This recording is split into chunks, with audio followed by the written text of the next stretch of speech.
After all these years, are there any new monetization models in podcasting? It's the Podcast Report, episode 4 at thepodcastreport.com/4. Show hotline is 503-897-1290. It's the Podcast Report with Paul Colligan. And here's Paul. All right, so the big idea. Basically trying to find a monetization model in a technology as silly as trying to find a plot in a Michael Bay film. Since the beginning, we've been looking at podcasts as if it were the golden egg that we're going to deliver all this cash immediately. It's never worked that way. And, well, we're going to explore. Let's see if anything has changed. Monetization of podcasting really only comes when the message and the market have been figured out. Now, yes, there are a few players who've seen some cash in ads and that type of stuff, but really, honestly, profitable podcasters don't monetize their podcast. They monetize their message, and they know the difference between the two. The podcast is not enough. It's the message that the podcast brings. If this resonates, I'd love a tweet of that quote. You can head out to thepodcastreport.com/4 to get a tweet of that easily, or go ahead and type that in. What is the Podcast Report? Well, the industry's seeing a crazy boost. It's exciting what's happening. I've been in the industry since the beginning. I built a podcast report for two audiences, the podcaster and those who are thinking about getting into the podcasting game. By going deep, not massive, but by going deep, hopefully I'll bring to you some information to help you exceed in what it is that you are doing. It's not a massive play, but it's a deep one. I love the industry. I have since day one, and hopefully you should see that here. So why the topic? Why are we looking at podcast monetization? Well, first of all, those who don't learn from the past are completely and totally doomed to repeat it. I hate to have the history teacher in me come out on here, but we have enough history here in podcasting. We have enough history in online monetization and money to actually look at the past and see what's happened. That's exactly what I want to do here. Podcast monetization is still, sadly, a completely misunderstood topic. It's honestly part of why I went dark for a little while. I didn't want to be at the event over and over again and have people look to me to give them the answer to the wrong question. Podcast monetization and the prejudices and the misunderstandings about it have prevented a lot of podcasters from actually getting out there, or at least getting out there to the extent that they could. My goal here is to prevent a little bit of heartache. I was at a client meeting with one of my clients, and we were talking about Dumas, or however you want to pronounce it correctly, Entrepreneur on Fire. John, I love you, man. You've done a great job, and you have been wonderful. You have been transparent. You have been great. But unfortunately, I think some people have misunderstood what's going on. And, we were in this conversation, and we were chatting about, well, what are we going to start doing about sponsors? What are we going to start getting for our ads and that kind of thing? And I'm like, guys, that's such a small part of what they make over at Entrepreneur on Fire. And what do you mean? Well, take a look at his report. Take a look at the transparency that he's given. They're making, a small percentage in sponsorships. It's the other products that they're selling. It's the other things that they're doing. That's where the money is. Now you take a look at that conversation, and a couple of weeks ago, Celebrity Net Worth, I didn't even know there's a website called this, came out with an article called, the top money-making podcast. Dave Jackson pointed that out in his podcast. And well, I've got a link to it in the podcastreport.com/4. There's a link to it, but it was basically, top 20 episodes, how much money they're making per episode. Now, all of this was about sponsorship and all this was about ads. Dumas isn't in there, which I found rather intriguing. And maybe they're saying he's not a traditional model. I don't know. But the fact of the matter is a lot of people are focused. A lot of people are chatting about this concept and this idea. So let's go from there. All right. So what were the old models of podcasting? I mean, when it started, I remember being at the Podcast Expo and, good old CC Chapman handing out t-shirts to quit your day job. Everybody thought it was about the ads. Everybody thought, get in front of a microphone, get rid of the transmitters, get rid of the radio stations, and, get a lot of money because somebody wants to put a deodorant ad inside of your podcast. Well, it's worked for so few. Now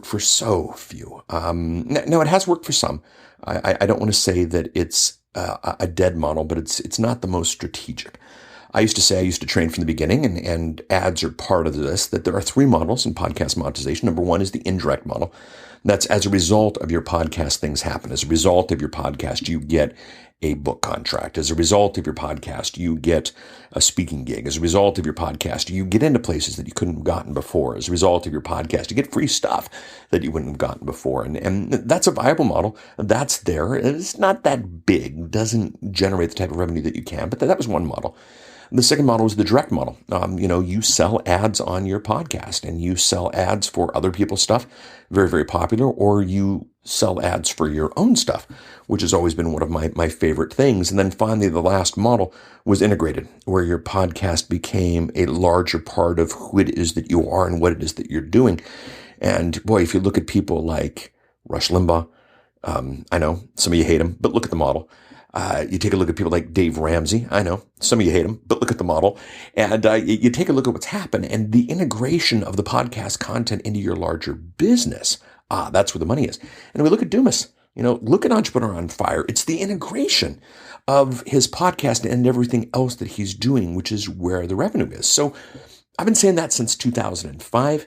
Are there any new models? No, there are no new models. I hate to burst your bubble, but there's some new tech that can help. There's some new ideas that are out there. There are better ad brokers. There are better people doing things, but the models really haven't gotten away. One new tech example, Gary Leland, the old podcast pickle, has lost Pottertainment magazine.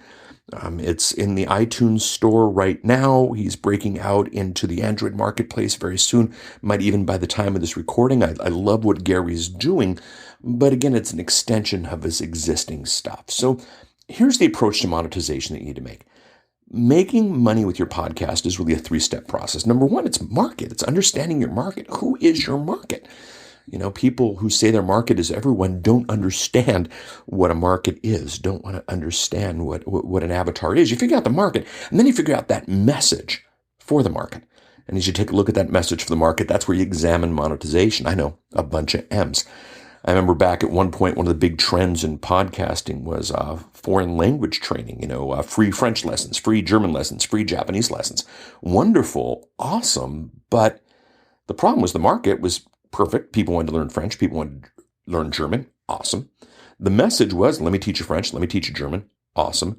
The monetization was, well, if I give the lessons away for free, I'm certainly not going to get advertisers who sell this training to advertise. So monetization had to be obscure stuff, and it just wasn't that strategic. And then once you figured out market and message, then you look at the medium. Once you figure out market and message, then you look at, does podcasting make sense? Do other options make sense? That's what you do. So where do you go with this? If you're an existing podcaster, well, let's start if you're not an existing podcaster. If you're not an existing podcaster, figure out your market first, then figure out your message, then figure out monetization, and then examine if podcasting is the medium for you. Now, I love podcasting.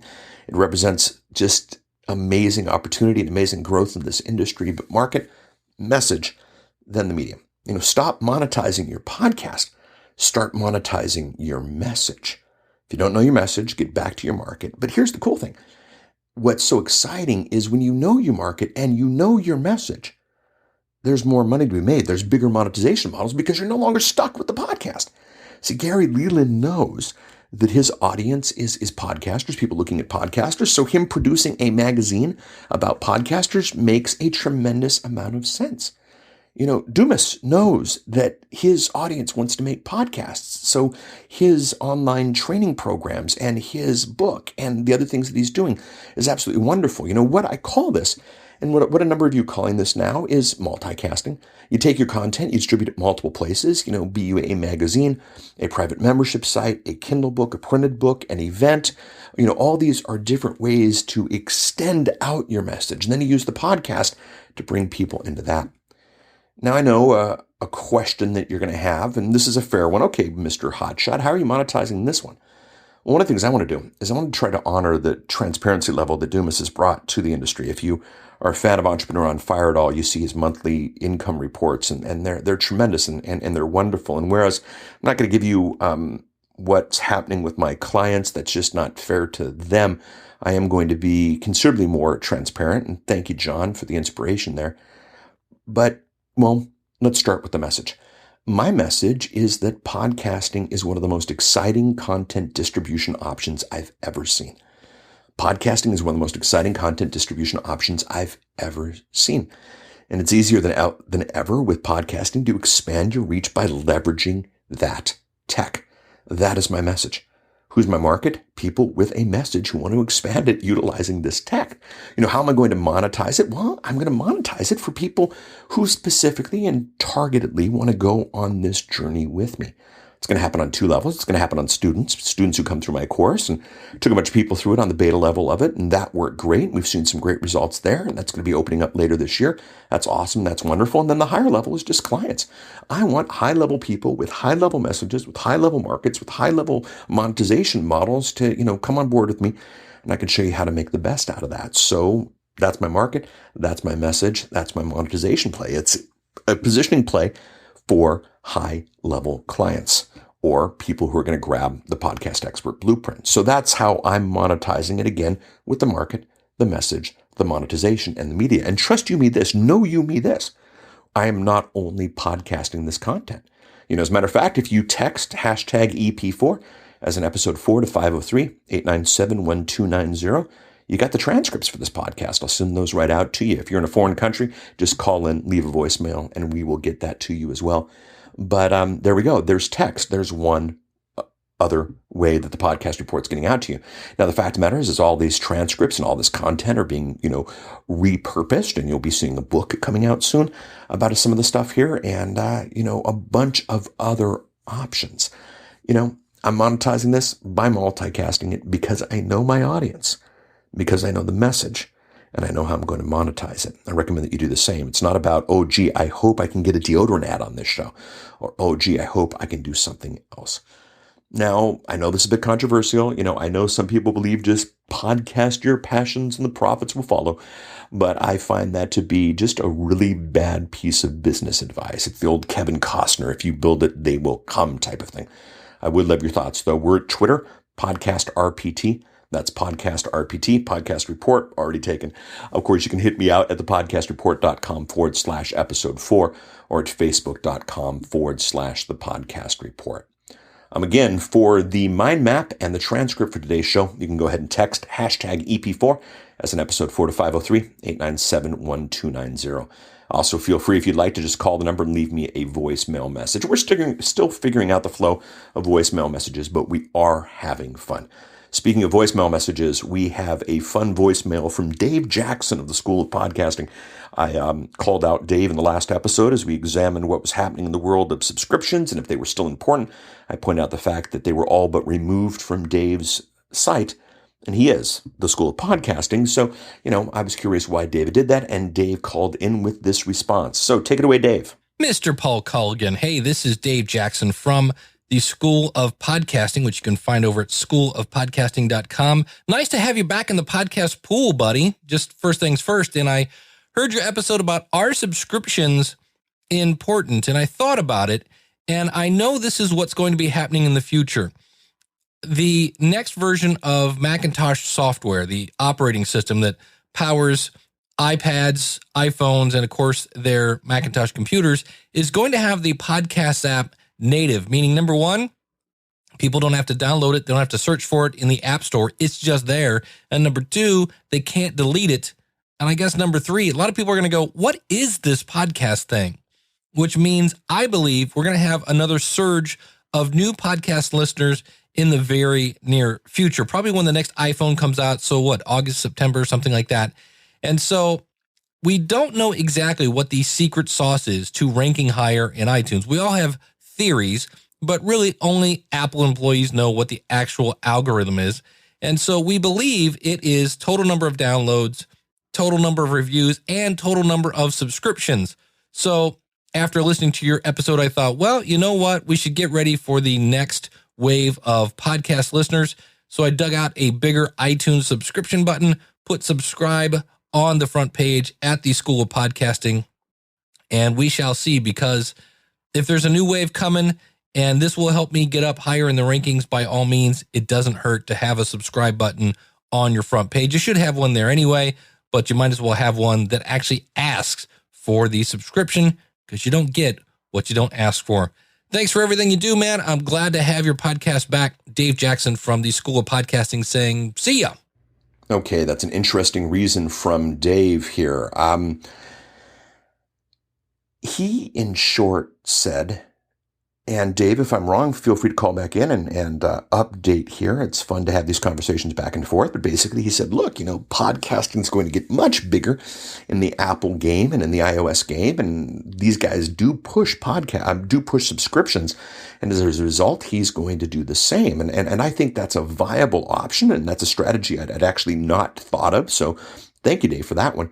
But to me, this is still it's still simply a deeper question. You see, if we don't have subscription, if we don't have customers coming back to us on a regular basis, how are we different than a site that just has audio? How are we different from just, all the other content distribution options that are out there? Yes, I like the fact that somebody can come to the blog and click play.